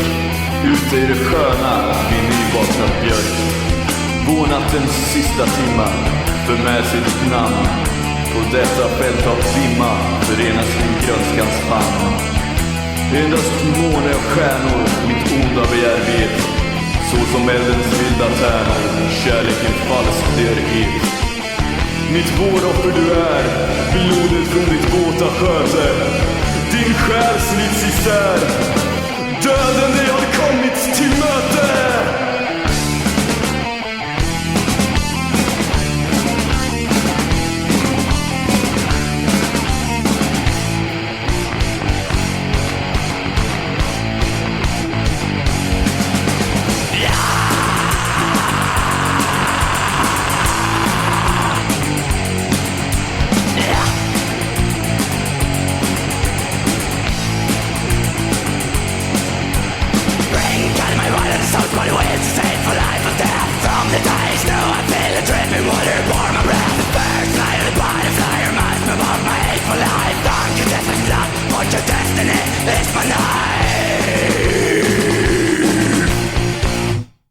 That was Via Dolorosa, My Springnight Sacrifice, Black as Sin, Pale as Death, Autumn Whispers, and then we started with Under Ophthalamian Skies to the Benighted, which is interesting, the mention of Under Ophthalamian Skies, because there aren't a lot of interviews, Mark, on, with it or with Ophthalamia directly.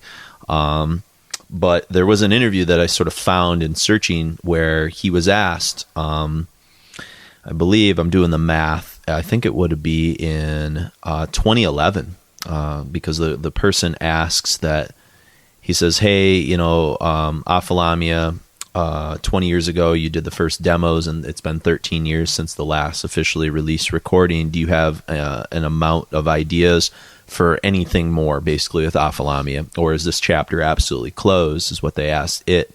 And he says, has it always been intended to end after the third album from the start? And here's what its response was. And you can throw in your own inner monologue after this if you want. He says, as I once stated, to live and to die under Ophthalamian skies, songs we just heard. He says, that's the place where I belong, the one place which binds me to its inner source of pure and true energy. Here on this very material plane, I am all but lost, ceaselessly to wonder about my senses of any meaningful bearings. Ophthalamia is a metaphor for the place that is in truth my real home. It's like some James Cameron shit for Avatar. Like those people that are starting to lose their minds after Avatar came out, looking for the true, the true place. Yeah, or like people that really believe the Matrix and are trying to snap free from it. And here, if it didn't get strange, he goes, I've crash landed on alien soil here, and shall thus in this existence be an intruder and outsider to the failing race of Homo sapiens. There shall never be any understanding here.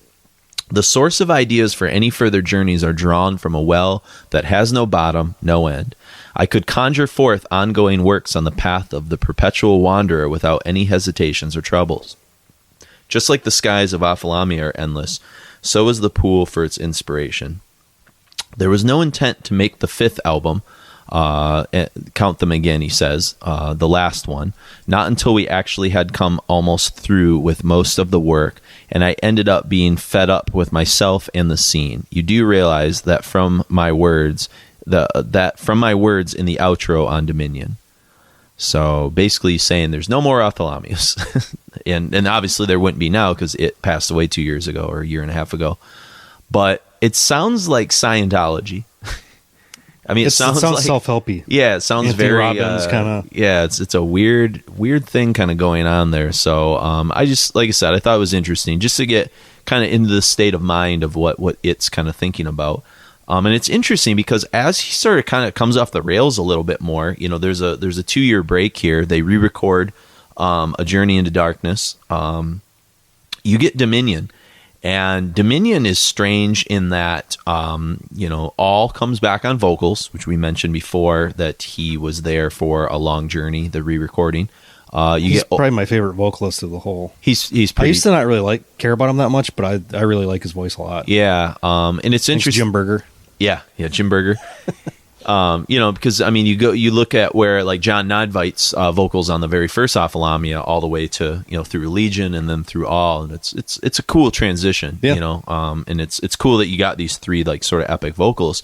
And speaking of Dissection, Dissection at this point is essentially splitting up, or has split up. I think Nodvight's in prison by this point for sure, right? By 98. I'm almost positive. I don't remember the timeline, but I think he was. Probably. So Oli leaves, and he joins on drums as Bone, as you said. And now they've moved to a new studio, and you get a different sound than what you got with Unisound and with Swano. You go to Abyss Studios with Peter Tatgreen from Hypocrisy, and you get, whenever you record at Abyss Studios, you're inevitably going to get a crunch, I guess. There's compression. There's definitely a compression kind of sound. Fenris would hate it. Yeah, it's definitely not the organic 80s kind of metal sort of sound. It's definitely it's a sound that it was of its time. It was like a crunchier Colin Richardson kind of sound, like less full. There always seemed to be less like low end. Okay. And less depth to Abyss stuff, to my ear. You could hear that, yeah. I could say that. And I'm not to say I'm not bashing Abyss, because there are records that come out of that I love, but the Hypocrisy stuff sounds great. That Dawn Slaughter Son is fucking masterful. You know what I mean? Sound like anything else that's on the label. There's things that sort of and I think this album sounds phenomenal for whatever it is. It's not anything like Via Dolorosa. You could almost argue that they're like, outside of a couple like weird moments, like they're almost like a completely different band at this point. It's the most conventional record they did. Yeah. But there's aspects of it that work really, really well. Like this record is so well done. It's the most accessible of all the Ophthalamias, like you said, conventional. It's like when we get to the title track, all right, I was thinking about this. Like, do you have songs where you get excited to play them for people that have never heard them, knowing that like, oh wait, you've never heard Brave Murder Day before, or you've never heard Gothic from Paradise Lost? Yeah. This is one of those songs where when I forget how good the title track is, and really the whole record is great songwriting. It's a little more simplified and stuff than what you heard on Via Dolorosa, but you've got a guy from Dissection now, part of the rhythm section. You've got the brother of Nodvight on bass. It's writing really sort of standard kind of great kind of Gothenburgy Sabbath riffs and stuff like that. It's more restrained. Yeah.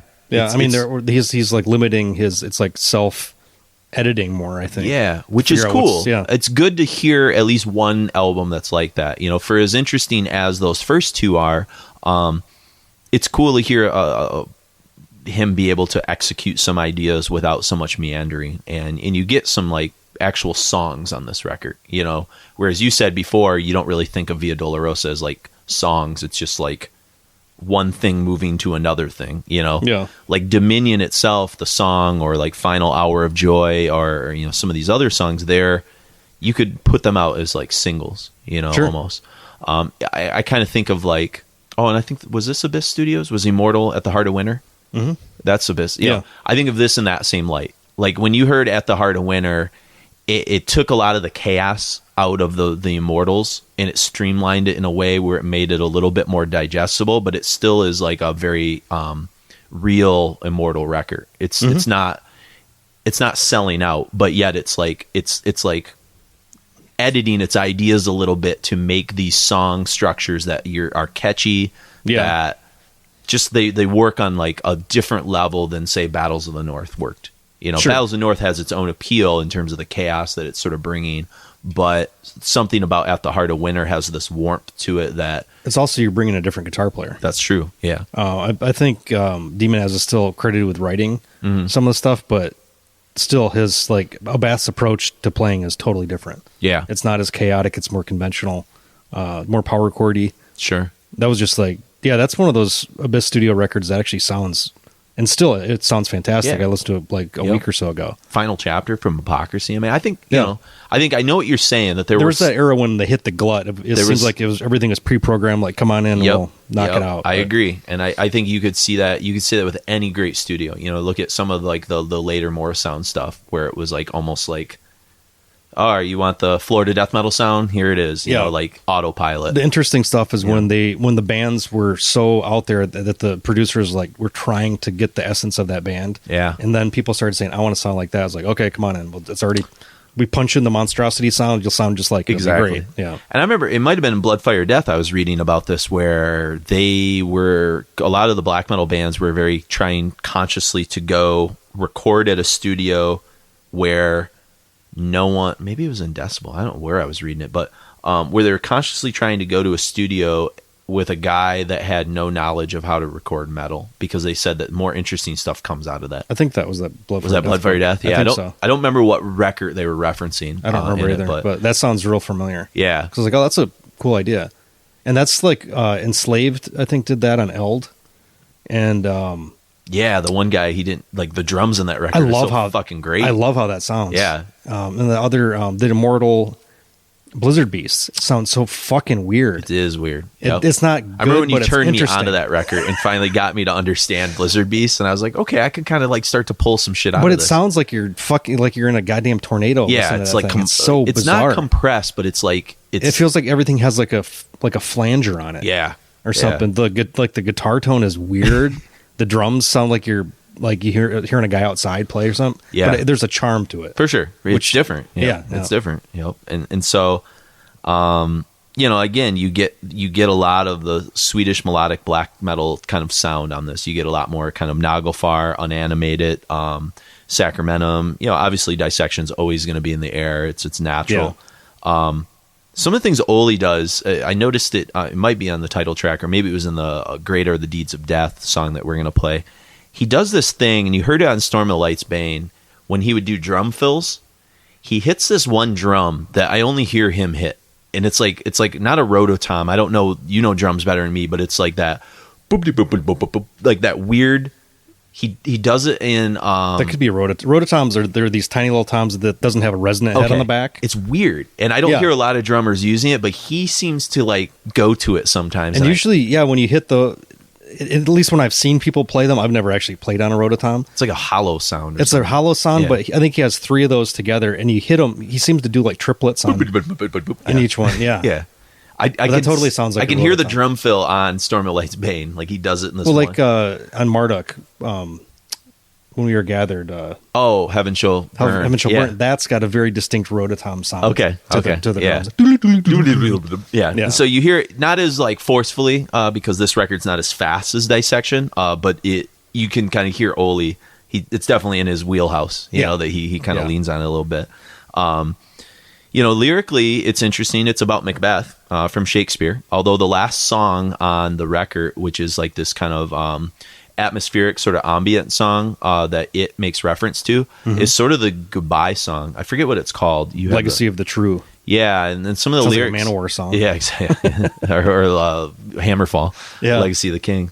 But yeah, it's kind of like the end of Ophthalamia, and I think he kind of intended it maybe to sort of be that, in a way, both lyrically and things I mean, like thematically, these all kind of make sense if you think about it. Is the entrance to the epic, whatever epic story is this first one where you don't trying to find your feet. Yeah. The chaotic second chapter, For and sure. then the triumphant. Yeah. Like you figured things out. Like ending with a song like Dominion. Yeah. It's pretty much okay. Like This is marching it. off with your it's on your like the horse. most triumphant. We'll talk about it in the last set. But You've conquered the realm. or Yeah, it whatever. is. It's definitely a go to battle kind of song. You get the song that sort of starts Dominion off. The whole thing is called Elishia's Mistresses Gather. Mistresses Gather, and again, Elishia is the goddess, the demoness kind of thing from Ophthalamia that created the world and things like the that. Kali creator destroyer kind of. Yeah, character. exactly. Yeah, it's very Hindu kind of thing going on there. And you hear it's just like again, kind of like the Under Ophthalamian Skies. It's sort of this like really beautiful, layered, melodic kind of introduction. A lot of kind of classical sort of elements and things like that. I mean, it's just really, really gorgeous. And then the second song we'll play is called Final Hour of Joy. And this is like, the band that kind of stood out to me as I was kind of starting to think about Dominion a little bit is Sog. Sog was this weird group of black metal dudes that were doing like a doom metal record in Norway. And when we did that Sog, episode, it like That was the first three, wasn't it? they're for that weird. record? Yeah, Sog's just kind of like a weird band, and Dominion kind of has like doom metal kind of qualities mixed with some power metal aspects, mixed with like a little thing.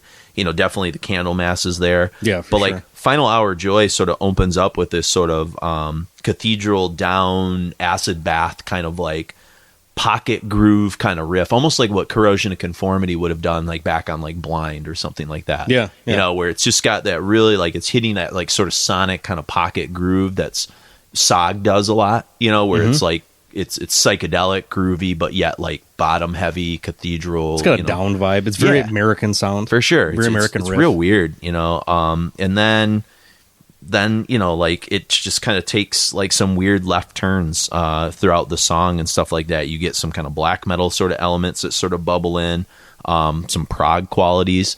Like at the 340 mark of Final Hour of Joy, you get like an Opeth sort of moment. Like it's weird, and then you go back to like Dissection, Watain, Naglfar kind of atmosphere and stuff like that, and then you get like a really kind of crazy Sabbathy. How Sabbath on like might have been like more volume 4, where they would hit like these almost like hippie kind of groove kind of like riffs and stuff like that that weren't so traditional doom, but they kind of had this like kind of like Spin a little your bit girl of around funk. kind of thing. Yeah. They kind of hits that a little bit. So the whole song, it's not as complicated as the stuff you heard on those first two records, but it still does have like a series of ideas that I think are really kind of cool.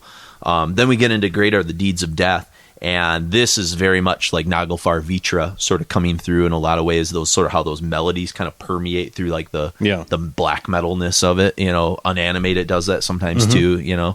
Oli's really on point on this song. Even All's vocals sound like Naglfar Vitra. Like the who is forget his name. Jens Ryden. Is it Jens? Yeah, Yeah, Jens. he's on the first 3 or 4 of those. Yes, and he. He's a photographer now. Is he really? Yeah, I follow him on Instagram. He does like the Marduk, last round of Marduk. Oh, cool. Press photos. Yeah, and I didn't stuff. know that. Was he the guy in Dead Silent Slumber? Yep, that was his solo thing. That's what I thought. Yeah. Yep. And then and this is the first time it sort of really happens, but it's not going to be the last time, because we'll talk about it in the last set. You really, about halfway through Great Are the Deeds of Death, you get kind of a Noabum Iron Maiden kind of starting to make its appearance, and that's something we haven't really chug that comes heard in a little bit, on the other Ophthalamias, and it really is prominent through a lot of this record. At about the 3-minute mark of Great Are the Deeds of Death, it really starts to kind of like come in, and then you get like killer solos that are just like soaked in like melancholy. Like it's still some cool stuff, even though it's not like these progressive kind of rock kind of movements that you saw there. It's still there. So So let's get into it. A little set on Dominion, the final statement from Ophthalamia. We've got Elishia's mistress gather, final hour of joy, and great are the deeds of death.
That was Great Are the Deeds of Death, Final Hour of Joy, and Elishia's Mistresses Gather. So before we talk about the final song, just wanted to kind of do our rounds. This is the first new show that we've recorded in a while, because obviously people will have just heard like the Gathering stuff that we did a while back with Chris, that we've kind of been sitting on waiting for the countdown to sort of finish. Well, that was the last episode we put up after the countdown was. Well, we finally put up the Peter Greens and the Allman Brothers records that our patrons had access to for the last several months, so that everyone could kind of hear them. I got some good response from Peter Green, from kind of the outward public and stuff like that. Nice. Do you Something want a little different, but yeah, it's kind of fun. I mean, if you look at, there's definitely the roots of that blues rock stuff in metal. Obviously, Green Man Elishia, with Judas Priest and some of that kind of stuff. Even if there's not a ton of links, it's just an interesting story, and interesting hearing Mike's. His perspective on stuff. See, like he's about what, 15 years older than us. Yeah, at least. Yeah, I think he's as old as my mom. So okay, so he 20. like him come on. He kind of came in at that, MC5, Stooges, Radio Birdman kind of era when rock and roll is like re-energized and re-interested. So Sure. there's like a weird kind of parallel between where he came in and where we came into. I think we feel as strongly about the era we came in. Yeah, absolutely. So it's nice to hear his retrospect on a lot of this and stuff. actually, we plan soon to get together with Mike. He wants to do a couple of other interesting shows. One, it's a genre we haven't yet ventured into that people have asked for, actually, for years. But we'll keep that kind of under lock and key for now. But figured out if you try hard. yeah. There's not many genres we haven't tapped into. It's probably down to like hip hop and country and a few others. But we do have a new patron, Ulf Anderson. Very appropriate Swedish name for Ophthalamia. A Swedish.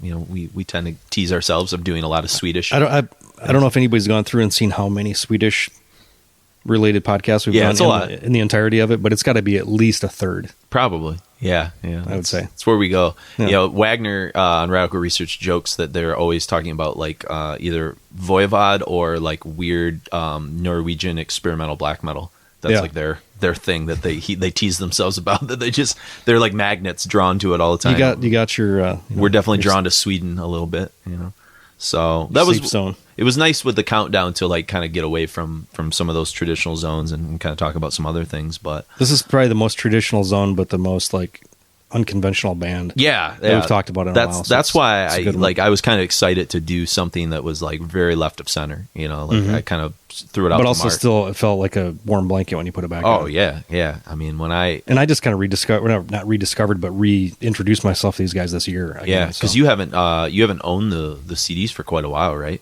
No, it's been a year. I mean, I haven't listened to any of those records in 10 or 15 really? years. That's and cool. Then listened, got the new presentation Peaceful put out and got to sit there and look at it while it's playing. It's funny. I didn't know you picked those up recently. It must have been like psychic energy when I like texted you. I was like, dude, I've been listening to Ophthalamia a ton. I want to do an Ophthalamia show.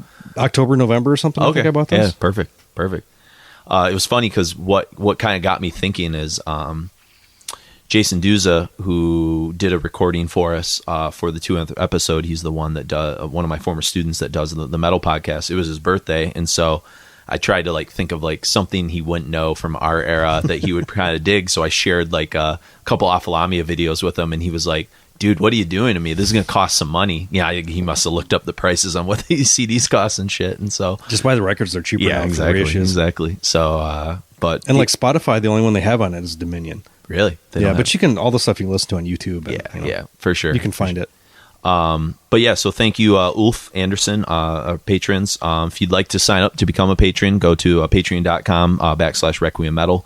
Or you can find links on our website, Requiem Podcast, or requiemmetal.com, where we have quite a few. We're getting close to getting all the old episodes up there. Yes, so we do have a search box now. I know that a lot of people we've gotten lots and lots of emails about, this is great, but I can't. It takes forever to scroll back and stuff like that. So now all you got to do is type into the box, and it gives you type in Dark Throne. Anytime we mention Dark Throne, it'll pop up there, and you can go straight there. Yeah, I haven't played with that. It took me way too long to figure it out. It's an easier fix, but I've been inundated with other things, so it's tough. Both Mark and I are doing home construction. He's doing a lot more because he's literally living in the home construction that's sort of happening. I'm doing it in like zones of my house where I can kind of like ignore it a little bit. But we're in the kitchen right now, so we're at a point where my wife is annoyed. Yeah, crucial that we can't do dishes, but I hooked up the dishwasher, so we got that going. But there's no sink, and you know, it's a work in progress. Work in progress. I probably will never do this again. You flip, yeah. Not living in it. Yeah, I'll definitely redo another house, but not living in it. Yeah, if I was a single guy, fine. I remember my aunt and uncle doing it, like the house that I lived on Washington Street there. They were constantly living in the chaos of their own, and it's stressful. I could probably make a good argument that there's a reason they're divorced now. And I think it was, they did this several times because my uncle was a carpenter, and you know, so he was like always like, oh, we'll just flip this house, and you know, like it was always a lot of chaos. So go away for work. It's probably good for your marriage to only do this one time, I imagine. So yeah, it's supposed to be one of the most, outside of getting married, having children, this is the most stress. Buying a house is one of the most stressful. Working on a house, it's good because I'm doing all my house stuff single. Yes, there you go. So if I meet someone and they move into my house, a lot of the shit, redo it again. Yeah, a lot of the shit will be done. Yeah, then if she wants to redo the kitchen, that's you know, on her. But so speaking of technology stuff, we are now, if you have friends that would listen to the podcast but maybe don't use iTunes or don't use a lot of traditional sort of podcasting apps, we are up on Spotify now. So I had to talk to like 6 different tech people, and because I think TalkShoe is like an old one that wasn't immediately recognized by some of like Spotify. So we had to go through a few things, but finally like they got an RSS feed that was like doable, and it's magic. I checked the stats the other day, and like there's like already like 80 people that are subscribed and are listening. It was just nice. I'm used to that interface because I use Spotify quite a bit for going to the gym and the I car get and that. stuff. I get like the you know, like it's a really easy. A lot of people just have the Spotify app and can just stream whenever and stuff. And I'd rather have like get those kind of things that people are going to actually listen to it at, because we don't make money through Spotify or anything, but it's nice to have that way to. Well, and maybe people who are just discovering us on Spotify, you know, they'll kind of be like, wow, 200, you know, they'll see like the backlog of episodes and be like, this is maybe worth, you know, donating patron wise and stuff like that. And at this point we're actually we'll be every month we have a 2-hour plus usually episode up that's just for patrons that isn't going to be released. That's what I'm saying. Anywhere else. So that could be, you know, that's a pretty, if you think about the NPR model, like, you know, you pay $5 every day to get a cup of coffee. I was gonna say, if you want to spend $2 a month, $10 something a like month, that, would be $5 cool. a month. Yeah, exactly. That's two trips through the drive-through for a coffee or something like that. You know, I think it's worth it. I think it's a pretty good value add. I think if you like the content already, and you know, you can afford it. Especially what we've shown, the amount of research that we're willing to do. I think with the countdown, episode 200, and things like that. And I guess we can kind of now talk a little bit about episode 200 that we have.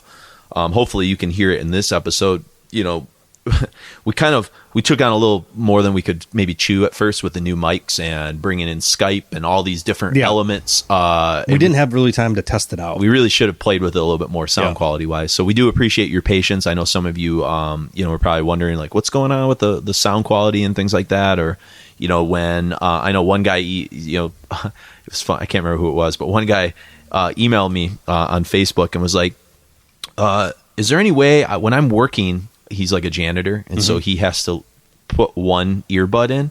He goes, during the one interview, he goes, I can't hear one of you guys because you had to kind of you know. I've been in that situation too, where you have one out so you can hear if anybody, you know, comes up on you. Yeah. So he was like, I can't hear because it was, you had to with the Skype in. It was a weird audio thing where it was splitting the audio between the two different radio channels. So we apologize. Like this episode should sound significantly better to everybody, I hope. We had a noise gate that we've been messing around with to try to like background noise. And it was like flanging the especially my voice, I noticed, was like kind of going. You've got a more dynamic. I have more of a lower register voice. You have more dynamic variability to your voice. Fucking everything up.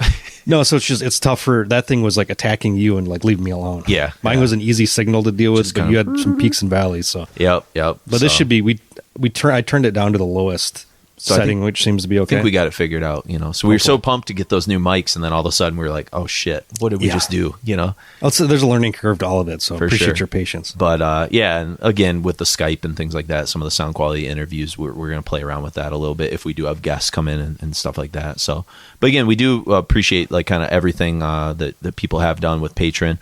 You can check us out on Facebook, Mark and Jason, or Jason and Mark podcast at Requiem Podcast, or at Podcast Requiem on Twitter. I've also finally updated the History Heavy Metal Countdown is up to date finally. So if you don't really like scrolling through Facebook, which I get nowadays, it's kind of a wasteland. But if you just like that page, you'll get the updates, I think, automatically. And you could you could just go right to that page if you just sort of look at it, and you can kind of see like the last several days worth of new music. I think right now, probably by the time this episode's released, we'll be a little bit later into the 80s, but we're kind of, just past the mid 80s, which is, a cool point. There's a glut of cool things starting to happen there. So if you're kind of interested in kind of keeping up with that countdown, that's kind of a cool thing. And then last but not least, I don't know if I sent it to you, but somebody the other day sent me a picture of them wearing one of our Requiem shirts. Chris True, one of our old buddies. I saw him on Instagram. Yep. And so if you're interested in shirt some merch, looked nice. Yeah, I've got that same red one. It's a nice shirt. So making some eggs. I've worn it. I've worn it to school a few times as kind of like propaganda and things. But you can find all those links on the website to get merch. And also, I know, Mark, you're selling and getting rid of a lot of artwork as well.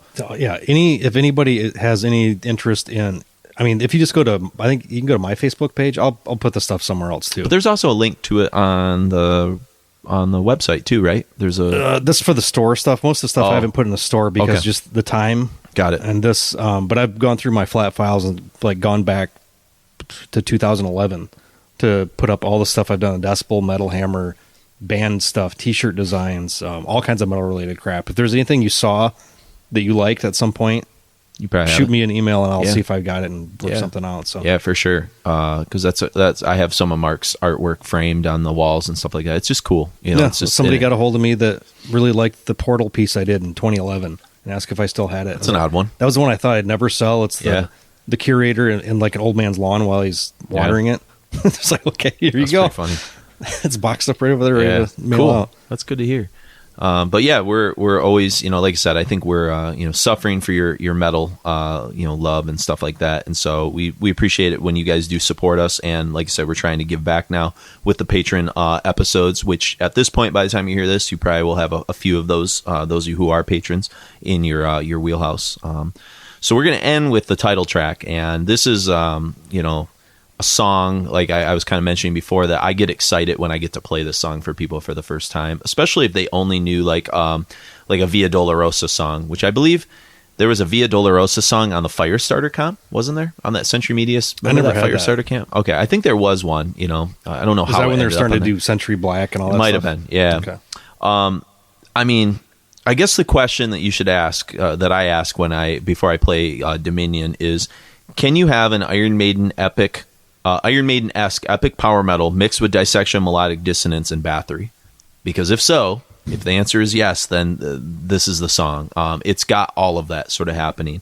I wrote, between the galloping glory hole riff, the minor chordish Brave Murder Day soloing that sort of teams up into a dissection clean solo before then going back into like unanimated territory. It's just like it hits on all of it. And then, not to disconnect itself too far from kind of those like doomy sort of Sabbath riffs, at the very end, the song just takes this like kind of just meanders for the last 40 seconds into like just kind of like a slowed down, like kind of doom groove riff, just ends. That brings back kind of like some of the weirdness of Via Dolorosa, kind of like bookends the whole thing together. I know, because it's so straightforward, it's so dynamic, it's so epic, like everything, it's like galloping into battle, like you said. It's their kind of final statement, and then it just kind of has this little coda at the very end that's like just kind of a little soulful, like doomy Sabbath riffing and stuff like that. But we really do hope you enjoyed the walk into Ophthalamia, because they are kind of a weird niche band that a lot of people maybe don't know too much about. If you are, they don't hear them talked about very often. Yeah, exactly. I don't think they're off a lot of people's radar screens. So shoot us an email at requiempodcast@gmail.com if you have some comments. Always leave us comments on Facebook. You can write us there. You can leave comments on the website as well, on requiemmetal.com. Oh, do we have like a little? There's a contact thing on there, but you can also comment on any of the posts we have there. Oh, that's cool. Yeah, I didn't know that. That's kind of a fun thing. Yeah, I've even created a Facebook page for the patrons to comment on and stuff. And I've put up some surveys for ideas and things like that they're interested in. So, but enjoy Dominion from Ophthalamia from 1998. And I am Jason. And I'm Mark.